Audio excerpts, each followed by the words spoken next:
Assalamualaikum warahmatullahi wabarakatuh. Perkenalkan, nama saya Maulida Darlianita.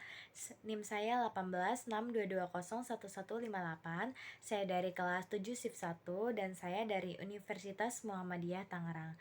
Di sini saya akan mempresentasikan tentang analisis fraud Pentagon dalam mendeteksi potensi financial statement fraud.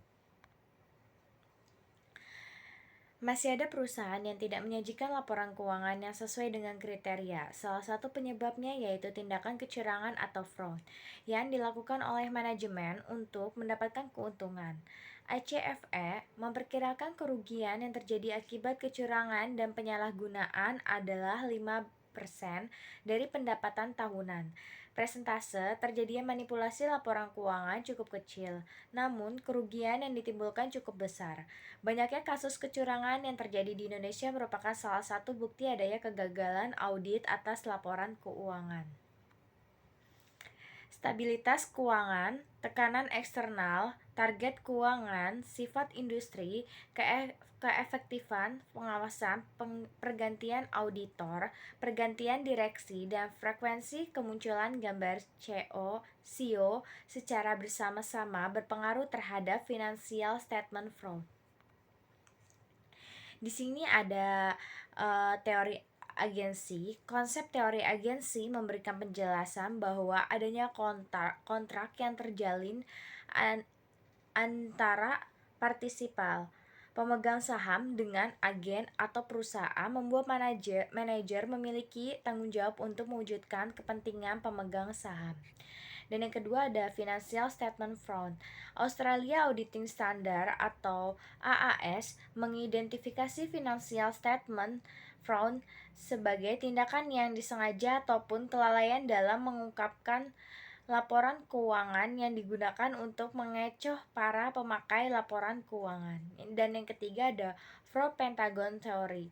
Gambaran fraud Pentagon, tekanan pressure merupakan dorongan untuk melakukan tindakan menyimpang yang terjadi pada karyawan atau manajer.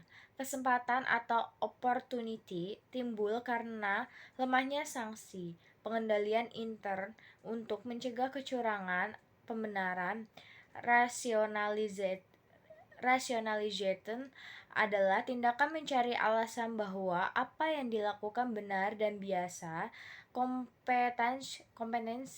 Kompetensi merupakan kemampuan karyawan untuk mengabaikan kontrol internal, arogansi atau arrogance, sifat kurangnya hati nurani yang merupakan sikap superioritas. Variabel stabilitas keuangan yang diproyeksikan dengan rasio perubahan total aset dalam penelitian ini berpengaruh positif terhadap potensi financial statement fraud. Hal ini disebabkan karena kondisi keuangan perusahaan yang sedang dalam keadaan tidak stabil akan menurun performa. Perusahaan akan memicu terjadinya kecurangan-kecurangan yang dilakukan manajemen. Tekanan eksternal yang diproyeksikan dengan leverage dalam penelitian ini berpengaruh negatif terhadap potensi financial statement fraud. Hal tersebut kemungkinan disebabkan karena Dewan Komisaris Independen yang mampu mengawasi terjadinya kecurangan laporan keuangan. Target keuangan yang diproyeksikan dengan ROA dalam penelitian ini tidak berpengaruh terhadap potensi financial statement fraud. Hal ini disebabkan karena manajer menganggap bahwa besarnya target ROA perusahaan masih dinilai wajar dan bisa dicapai. Keefektifan pengawasan dalam penelitian ini tidak berpengaruh terhadap potensi financial statements fraud.